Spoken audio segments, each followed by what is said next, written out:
ದೇಶ ಸಂಭ್ರಮಿಸಬೇಕಾದಂಥ ಸುದ್ದಿ, ನಿಜವಾಗಲೂ ಸಂಭ್ರಮಿಸಬೇಕಾದ ಸುದ್ದಿನೇ. ಮೊಟ್ಟ ಮೊದಲ ಹೈಡ್ರೋಜನ್ ಟ್ರೈನ್ ಇವತ್ತು ತನ್ನ ಸರ್ವಿಸ್ ಶುರು ಮಾಡ್ತು. This is the future of energy. ನೋಡ್ರಿ, ಹರಿಯಾಣದಲ್ಲಿ ಜಿಂದ್ನಿಂದ ಸೋನಿಪತ್ ತನಕ 90 ಕಿಲೋಮೀಟರ್ ಓಡಾಡುತ್ತೆ. ಈ ಮಾರ್ಗದಲ್ಲಿ ಓಡಾಡುತ್ತೆ ಹೈಡ್ರೋಜನ್ ಟ್ರೈನ್. ಭಾರತೀಯ ರೈಲ್ವೆ ಮತ್ತು research design and standards organisation RDSO ಅಭಿವೃದ್ಧಿಪಡಿಸಿರುವಂಥ ಟ್ರೈನ್ ಇದು. ಈ ಟ್ರೈನಿಗೆ ಎಂಜಿನ್ ಇರುತ್ತಲ್ಲ, ಹಂಗಿದ್ರೆ ಇದರದ್ದು ಹಾರ್ಟು ಫ್ಯೂಯಲ್ ಸೆಲ್ ಸಿಸ್ಟಮ್ಸ್. ಅದನ್ನು ಟಾಟಾ ಅಡ್ವಾನ್ಸ್ ಸಿಸ್ಟಮ್ಸ್ನವರು ಅಭಿವೃದ್ಧಿ ಮಾಡಿದ್ದಾರೆ. Hydrogen train Japan, China, America 3 ದೇಶದ ಹತ್ರ ಇದ್ದಾವೆ. ನೆಕ್ಸ್ಟ್ ಭಾರತ. ಈಗ ಜಪಾನ್, ಚೀನಾ ಮತ್ತು ಅಮೇರಿಕಾದ ಬಳಿ ಇರುವ ಹೈಡ್ರೋಜನ್ ಟ್ರೈನಿಗಿಂತಲೂ ಮೋಸ್ಟ್ ಪವರ್ಫುಲ್ ಭಾರತದ ಹತ್ರ ಇದೆ. ಆ್ಯಂಡ್ ನಮ್ಮ ದೇಶದ ವಿಜ್ಞಾನಿಗಳು ಎಲ್ಲವನ್ನೂ ಕಡಿಮೆ ಖರ್ಚಿನಲ್ಲಿ ಮಾಡೋದರಲ್ಲಿ ಎಕ್ಸ್ಪರ್ಟು. ಅದೇನೋ ನಮ್ಮ ಇಸ್ರೋ ವಿಜ್ಞಾನಿಗಳು ಮಾಡಿದ ಮಂಗಳಯಾನ ಇತ್ತಲ್ಲ, ಅದು ಹಾಲಿವುಡ್ ಸಿನಿಮಾದ ಬಜೆಟ್ಗಿಂತಲೂ ಕಡಿಮೆ ಖರ್ಚಿನಲ್ಲಾಗಿತ್ತು. ಪರ್ ಕಿಲೋಮೀಟ್ರ್ ಆ ಮಂಗಳಯಾನ ಮಾಡಿದಂಥ ಪರ್ ಕಿಲೋಮೀಟರ್ ಖರ್ಚು ಲೆಕ್ಕ ಹಾಕಿದ್ರೆ ಆಟೋಗಿಂತ ಕಡಿಮೆ ಬಿದ್ದಿತ್ತದು. ವಿಜ್ಞಾನಿಗಳು ಎತ್ತಿದ ಕೈ. ಹೈಡ್ರೋಜನ್ ಟ್ರೈನ್ ಕೂಡ ಅಷ್ಟೇ. ಜಪಾನ್ 250 ಕೋಟಿ ಖರ್ಚು ಮಾಡಿದೆ ಇಂಡಿಯನ್ ಕರೆನ್ಸಿಲಿ ಹೇಳೋದಾದರೆ. ಚೀನಾ 985 ಕೋಟಿ ಖರ್ಚು ಮಾಡಿದೆ. ಅಮೇರಿಕ 1800 ಕೋಟಿ ಖರ್ಚು ಮಾಡಿದೆ. ಇಂಡಿಯಾ ಖರ್ಚು ಮಾಡಿರೋದು 136 ಕೋಟಿ. ಡಿಫ್ರೆನ್ಸ್ ಏನು ನಾರ್ಮಲ್ ಟ್ರೈನಿಗೂ ಇದಕ್ಕೂ? ರೈಲ್ವೆ ಬಂದಾಗ ಕಲ್ಲಿದ್ದಲು ಹಾಕಿ ನೀರು ಕುದಿಸಿ ಅದರ ಆವಿಯಲ್ಲಿ ಟ್ರೈನ್ ಹೋಗ್ತಾ ಇತ್ತು. ಅದಾದ ಮೇಲೆ ಡೀಸೆಲ್ ಎಂಜಿನ್ಗಳು ಬಂದವು. ಅದಾದ ಮೇಲೆ ಎಲೆಕ್ಟ್ರಿಫಿಕೇಷನ್ ದೊಡ್ಡ ಮಟ್ಟದಲ್ಲಾಯಿತು. ಅವು 3 ರೀತಿಯ ಇಂಧನಗಳು ಟ್ರೈನ್ ಬಳಸಿದ್ದು. ಇದು 4ನೆಯ ರೀತಿಯ ಇಂಧನ. ಇದಕ್ಕೆ ಕಲ್ಲಿದ್ದಲು ಹಾಕಬೇಕಾಗಿಲ್ಲ, ಡೀಸೆಲ್ ಹಾಕಬೇಕಾಗಿಲ್ಲ. ಮೇಲ್ಗಡೆ ತಂತಿ ಇಟ್ಟು ಆ ಎಲೆಕ್ಟ್ರಿಸಿಟಿ ಟ್ರೈನಿಗೆ ಬರ್ತಾವಲ್ಲ, ಕರೆಂಟಿನ ಟ್ರೈನಿಗೆ, ಆ ಕರೆಂಟನ್ನು ಕನ್ಸ್ಯೂಮ್ ಮಾಡ್ಕೊಂಡು ಹೋಗ್ತಾ ಇರುತ್ತೆ. ಅದೂ ಬೇಕಾಗಿಲ್ಲ. ಇದಕ್ಕೆ ಮೇಲ್ಗಡೆ ಕಂಬನೂ ಬೇಕಾಗಿಲ್ಲ, ತಂತಿನೂ ಬೇಕಾಗಿಲ್ಲ, ಕರೆಂಟು ಬೇಕಾಗಿಲ್ಲ. ಬಟ್ ಕರೆಂಟ್ನಿಂದಾನೇ ನಡೆಯುತ್ತೆ. ಕರೆಂಟ್ ಉತ್ಪಾದನೆ ಆಗೋದು ಹೈಡ್ರೋಜನ್ನಿಂದ. ಇದು ಗ್ರೀನೆಸ್ಟ್ ಎನರ್ಜಿ ಅನ್ಬೋದು. ಇದಕ್ಕೆ ಗ್ರೀನ್ ಎನರ್ಜಿಯಲ್ಲಿ ಅತ್ಯಂತ ಎನ್ವೈರ್ನಮೆಂಟಲ್ ಫ್ರೆಂಡ್ಲಿ ಎನರ್ಜಿ ಅಂದರೆ ಇದೆ. This is the future of energy. I am not exaggerating. ನೀರು ತಗೋತಾರಂತೆ. ನನಗೆ ವಿಜ್ಞಾನದ ವಿಷಯಗಳನ್ನು ಸರಳವಾಗಿ ಎಕ್ಸ್ಪ್ಲೇನ್ ಮಾಡೋದಕ್ಕೆ ಬರೋದಿಲ್ಲ, ಆದರೂ ಟ್ರೈ ಮಾಡ್ತೀನಿ ಅಷ್ಟೇ. ನೀರು ತಗೋತಾರೆ. ನೀರು ನಾವೆಲ್ಲರೂ ಓದಿರೋ ಹಾಗೆ H2O. ಅದರಲ್ಲಿ ಹೈಡ್ರೋಜನ್ನಿನ 2 ಕಣಗಳು, ಆಕ್ಸಿಜನ್ನಿನ 1 ಕಣ ಇರುತ್ತೆ. ಅದು ಸೇರಿದ್ರೆ ನೀರಾಗುತ್ತೆ. ಅದನ್ನು ಬೇರ್ಪಡಿಸ್ತಾರೆ. ನೀರಿನಿಂದ ಹೈಡ್ರೋಜನ್ನಿನ 2 ಕಣಗಳನ್ನು ಬೇರ್ಪಡಿಸ್ತಾರೆ. 2 ಆಟಮ್ಸ್ ಬೇರ್ಪಡಿಸ್ತಾರೆ. ಆವಾಗ ಪ್ಯೂರ್ ಹೈಡ್ರೋಜನ್ ಸಿಗುತ್ತೆ.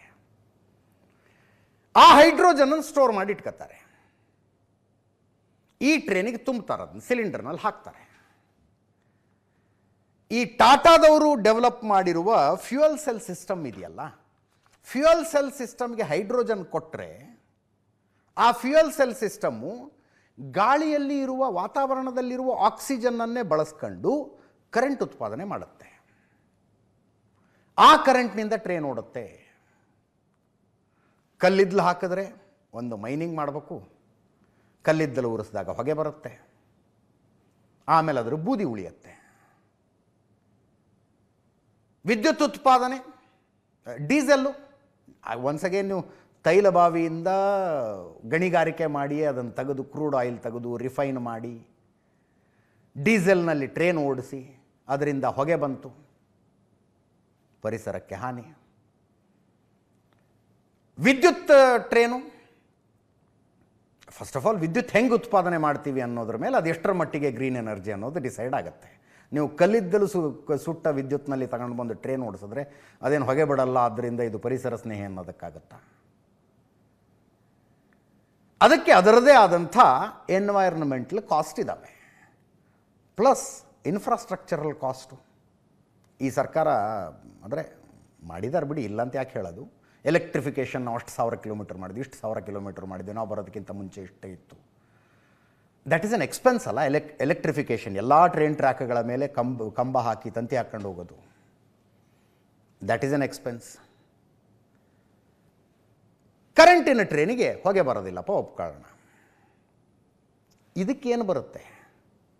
ಹೈಡ್ರೋಜನ್ನನ್ನು ಬಳಸಿ ಟ್ರೈನ್ ಓಡಿಸಿದಾಗ ಹೊಗೆ ಬರುತ್ತಾ? ಇಲ್ಲ, ಝೀರೋ, ನಯಾ ಪೈಸೆಯಷ್ಟು ಹೊಗೆ ಬರೋದಿಲ್ಲ. ಇದರಿಂದ ಆವಿ ಬರುತ್ತೆ. ನೀರನ್ನು ಕುದಿಸಿದಾಗ ಏನು ಆವಿ ಬರುತ್ತಲ್ಲ, ಅಂಥ ಆವಿ ಬರುತ್ತೆ ಇದರಿಂದ ಹೊರಗೆ. ಪರಿಸರ ಸ್ನೇಹಿ. ಒಂದು ಹೈಡ್ರೋಜನ್ ಕಾರಿನ ವಿಡಿಯೋ ನೋಡ್ತಾ ಇದ್ದೆ ನಾನು. ಅದರ ಕಾರಿನ ಎಕ್ಸಾಸ್ಟ್ನಲ್ಲಿ ಆವಿ ಬರ್ತಾ ಇದ್ದರೆ ಮೂಗಿಟ್ಟು ಉಸಿರಾಡ್ಬೋದು ಅದರಲ್ಲಿ. ಅದು ಏನು ಬ್ಯೂಟಿ ಟ್ರೀಟ್ಮೆಂಟ್ ಎಲ್ಲ ಕೊಡ್ತಾರಲ್ಲ ಮುಖಕ್ಕೆ ಆವಿ ಬಿಟ್ಟು, ಹಾಗೆ ಟ್ರೀಟ್ಮೆಂಟಿಗೆ ಟ್ರೀಟ್ಮೆಂಟ್ ಆದ ಹಾಗೆ. ಹೊಗೆ ಅಲ್ಲ, ಅದು ಆವಿ. ಇನ್ ಅ ವೇ ಬಹುಶಃ ನೀವು ಚಳಿಗಾಲದಲ್ಲಿ ತುಂಬ ಕಟಿ ಚಳಿ ಇರುವಲ್ಲಿ ಹೈಡ್ರೋಜನ್ ಕಾರ್ ಓಡಿಸ್ಕೊಂಡು ಹೋದರೆ ಹಿಂದಿನಿಂದ ನೀರು ಸೋರ್ತಾ ಇರುತ್ತೇನೋ, ಎಕ್ಸಾಸ್ಟ್ನಿಂದ ನೀರು ಸೋರ್ತಾ ಇರುತ್ತೇನೋ. ಅಷ್ಟು ಪರಿಸರ ಸ್ನೇಹಿಯಾಗಿರುವಂಥ ಟ್ರೈನ್ ಇದು. ನೀರನ್ನು ತಗೊಂಡು ಅದರಿಂದ ಹೈಡ್ರೋಜನ್ನ ಬೇರ್ಪಡಿಸೋದಕ್ಕೆ ಕರೆಂಟ್ ಬೇಕು. ನೀವು ಆ ಕರೆಂಟನ್ನೇನಾದರೂ ಸೋಲಾರ್ನಿಂದ ತಗೊಂಬಿಟ್ರೆ, ಇದರಂಥ ಗ್ರೀನ್ ಎನರ್ಜಿ ಇನ್ನೇನಿದೆ, ಸೋಲಾರ್ನಿಂದ ತಗೊಂಬಿಟ್ರೆ ಅದನ್ನು ಕಂಟಿನ್ಯೂಯಸ್ ಆಗಿ ಫ್ಯೂಯಲ್ ಸೆಲ್ ಸಿಸ್ಟಮ್ನಲ್ಲಿ ವಿದ್ಯುತ್ ಉತ್ಪಾದನೆ ಆಗ್ತಾನೇ ಇರುತ್ತೆ. ಟ್ರೈನ್ ಸ್ಲೋ ಇದ್ದಾಗ, ಕಡಿಮೆ ವಿದ್ಯುತ್ ಕನ್ಸಂಪ್ಷನ್ ಮಾಡ್ತಾ ಇರುವಾಗ, ಅಥವಾ ನಿಂತ್ಕೊಂಡಿರುವಾಗ ಅದು ಹೋಗಿ ಬ್ಯಾಟ್ರಿಗೆ ಸ್ಟೋರ್ ಆಗುತ್ತೆ. ಮತ್ತು ಇದಕ್ಕೆ ಯಾವಾಗ ಎನರ್ಜಿ ಬೇಕು ಅವಾಗ ತಗೋತಾ ಇರುತ್ತದು. ಟ್ರೈನ್ ಓಡ್ತಾ ಇರುತ್ತೆ ಹಾಗೆ.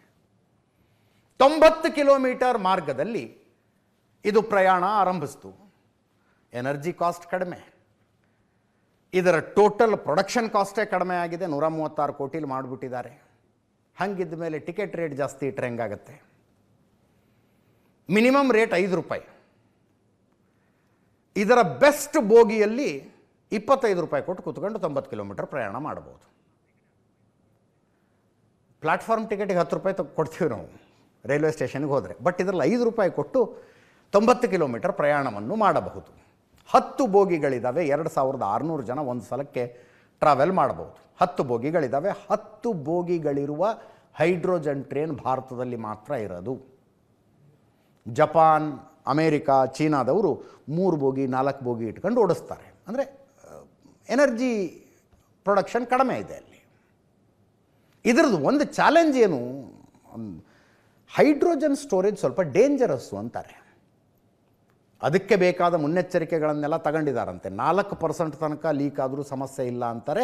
ಆದರೆ 0.25% ಲೀಕ್ ಆಗೋದಕ್ಕೆ ಶುರುವಾದರೂ ಈ ಟ್ರೈನ್ ಅಲರ್ಟ್ ಮಾಡುತ್ತೆ. ನೆಕ್ಸ್ಟ್ ಲೆವೆಲ್ಲಿನ ಸೆಕ್ಯೂರಿಟಿ ಸಿಸ್ಟಮ್ ಕೊಟ್ಟಿದ್ದಾರೆ ಎಲ್ಲ ಹೇಳಿದರು. ಪ್ರಧಾನಿ ನರೇಂದ್ರ ಮೋದಿ ಅವರು ಮಾತಾಡಿದ್ರು ಈ ಟ್ರೈನನ್ನು ಲೋಕಾರ್ಪಣೆ ಮಾಡಿದ ನಂತರ. ಕೇಳಿಸ್ಕೊಳ್ಳಿ. साथियों, जिंद से सोनीपत को चलने वाली हाइड्रोजन ट्रेन दुनिया की सबसे ताकतवर हाइड्रोजन ट्रेन है। ये हाइड्रोजन ट्रेन 3200 हॉर्स पावर की है, 3200 हॉर्स पावर। और सबसे ताकतवर ही नहीं, भारत की हाइड्रोजन ट्रेन सबसे लंबी भी है। दुनिया में जहां हाइड्रोजन ट्रेन चल रही है वो 3 या 4 कोच वाली है, और भारत ने पहली बार में सीधे 10 कोच वाली हाइड्रोजन ट्रेन चलाकर दुनिया में अपना झंडा गाड़ दिया है। आप देख रहे हैं कि पिछले कई महीनों से पश्चिम एशिया में हॉर्मुज के पूरे क्षेत्र में, ईरान और गल्फ में युद्ध चल रहा है। और जिस समुद्री रास्ते से, हॉर्मुज से भारत बहुत बड़ी मात्रा में पेट्रोल, डीजल, एलपीजी गैस, हमारे किसानों के लिए खाद उसी रास्ते से आता है, उसी समुद्री मार्ग से आता है। लेकिन पिछले 3-4 महीनों से ये रास्ता निरंतर युद्ध का मैदान बन चुका है, संकटों से घिरा हुआ है। साथियों, अगर 2014 से पहले अगर ये स्थिति आती तो आज हिंदुस्तान का रेलवे का काम पूरा का पूरा ठप पड़ा गया होता, क्योंकि उस समय 2014 में देश का बहुत बड़ा हिस्सा था, ऐसा था जहां हमारी ट्रेनें सिर्फ और सिर्फ डीजल से चलती थी। अब आप सोचिए, अगर डीजल आना बंद हो गया होता और डीजल से चलने वाली ट्रेनें कैसे चलती, देश कितने बड़े संकट में आ जाता। लेकिन साथियों, 2014 की स्थिति नहीं है ये मोदी है, बहुत पहले सोचता भी है और समस्या के समाधान के रास्ते भी जमीन पे उतारता। ಜುಲೈ 17, 2026 ಭಾರತದಲ್ಲಿ ಮೊಟ್ಟ ಮೊದಲ ಹೈಡ್ರೋಜನ್ ಟ್ರೇನು ಓಡಿಸಲಾಯಿತು ಅಂತ ಬರೆದಿಡ್ತಾರೆ ನೋಡಿ ಇತಿಹಾಸದಲ್ಲಿ. 125 ಕಿಲೋಮೀಟರ್ನ ಮ್ಯಾಕ್ಸಿಮಮ್ ಸ್ಪೀಡ್ ಇದೆ ಇದಕ್ಕೆ. 75 ಕಿಲೋಮೀಟರ್ನಲ್ಲಿ ಆಪರೇಟ್ ಮಾಡುತ್ತಂತೆ ಪರ್ ಅವರ್. 75 ಕಿಲೋಮೀಟ್ರ್, 90 ಕಿಲೋಮೀಟ್ರಿಗೆ 2 ತಾಸು ಸ್ಟಾಪ್ಸ್ ಎಲ್ಲ ಸೇರಿಸಿ.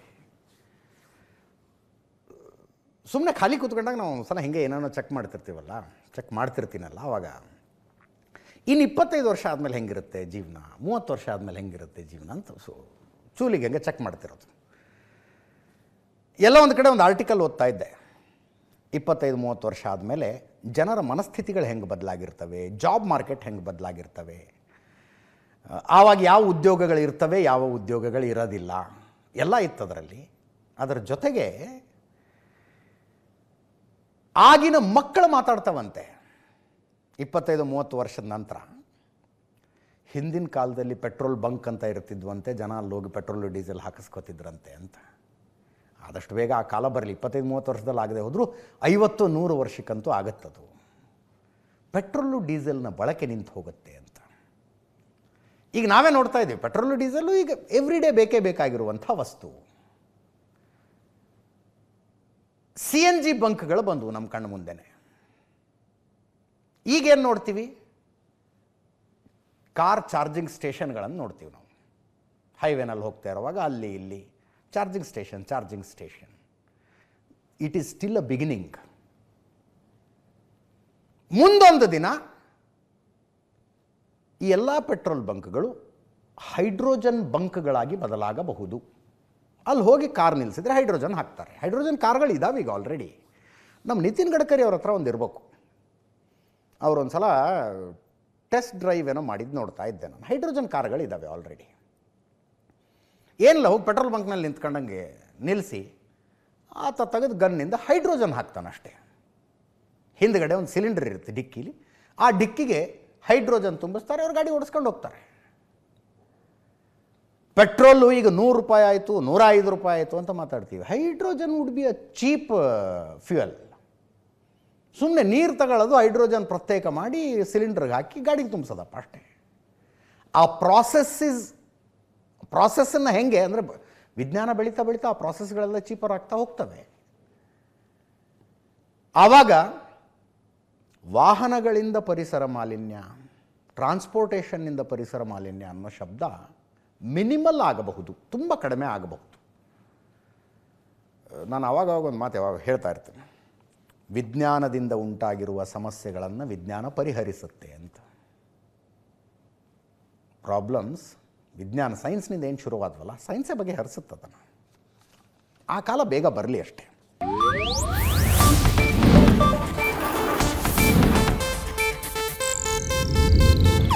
ಇದು ಏಷ್ಯಾನೆಟ್ ನ್ಯೂಸ್ ನೆಟ್ವರ್ಕ್ ಪ್ರಸ್ತುತಿ.